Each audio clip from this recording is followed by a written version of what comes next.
জাম্বুরা মাখা খুব একটা লোভনীয় খাবার। তো জাম্বুরা কিন্তু খুবই একটা সুস্বাদু ফল, আর এই ফলটা গরমের দিনে নামে। আসসালামু আলাইকুম বন্ধুরা, সবাই কেমন আছেন? আশা করি আপনাদের দোয়া ভালোবাসা আমরা অনেক ভালো আছি। তো যাই হোক, মাঝখানে আমরা অসুস্থ হয়েছিলাম, অসুস্থতা আল্লাহ পাক সারিয়ে দিয়েছে।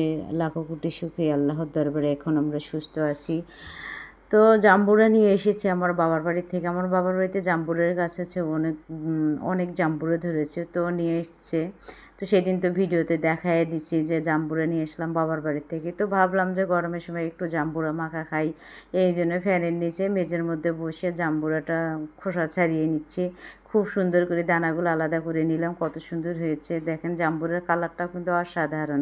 আর এই জাম্বুরাটার কিন্তু একটু রস কম হয়, একটু শক্ত শক্ত, খেতে কিন্তু অনেক ভালোই লাগে। যেগুলো জাম্বুরাতে বেশি রস হয় সেগুলো কিন্তু অতটা ভালো লাগে না, একটু কেমন জানি তেঁতুল তেঁতুল লাগে।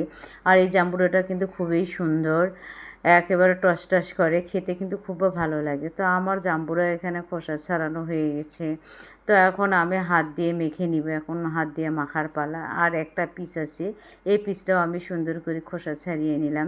তো বন্ধুরা, আসলে জাম্বুরা মাখা কিন্তু খেতে কিন্তু খুব ভালো লাগে, কিন্তু প্রসেস করাও কিন্তু একটু সময়ের ব্যাপার ব্যাপার সময় ধরে কিন্তু এটা প্রসেস করতে হয়, সময় ছাড়া কিন্তু হয় না।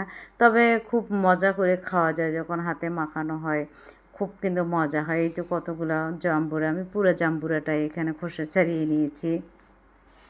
কিন্তু জাম্বুরা মাখাটা কিন্তু আসলে খুব ভালো লাগে।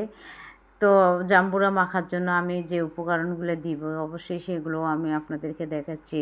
আমি চিনি নিয়েছি, কাঁচামরিচ কুচি নিয়েছি, লবণ নিয়েছি, আর একটু শুকনো মরিচের গুঁড়ো, সাথে দিব সরিষার তেল, দিয়ে সুন্দর করে হাত দিয়ে মাখামাখি করে নেব। হাত দিয়ে মাখামাখি করে নেব, সরিষার তেল দিয়ে দিলাম। মাখানোর মধ্যে সরিষার তেল দিলে কিন্তু খুবই ভালো লাগে। আমি হাত দিয়ে সুন্দর করে মরিচগুলো মুথে নিলাম। মুথে না হইলে সবগুলো আমি একসঙ্গে একটু হাত দিয়ে ভালো করে মুথে নেব। আবারও আমি এখানে ভালো করেই সব কিছু মুথে নেব, তো খাতে তো সেই রকম টেস্ট হবে। তো এখন আমি চিনি, লবণ, মরিচের গুঁড়ো, মরিচগুলো একসঙ্গে মেখে এখন জাম্বুরাগুলোর মধ্যে দিয়ে হাত দিয়ে উলট পালট করে সুন্দর করে আবারও মেখে নিচ্ছি। কিন্তু মাখার কাছে কিন্তু স্বাদ, জাম্বুরা মাখাতে কিন্তু একটু তেল বেশি করে দিতে হয়। অনেক সময় জাম্বুরা কিন্তু তিতা তিতা ভাব লাগে, কিন্তু আমার এই জাম্বুরাটা তিতা তিতা লাগে না। যেন কত সুন্দর হয়েছে কালারটা, মাখা দেওয়ার সাথে সাথে কত সুন্দর একটা কালার এসেছে। তো বন্ধুরা, অবশ্যই আমার ভিডিওগুলোতে লাইক কমেন্ট শেয়ার দিবেন। তো আবার আমি সবসময় ক্যামেরার সামনে আসতে পারি না, অনেক সমস্যা থাকার কারণে। তো বন্ধুরা, কেমন লাগলো জাম্বুরা মাখা অবশ্যই বলুন।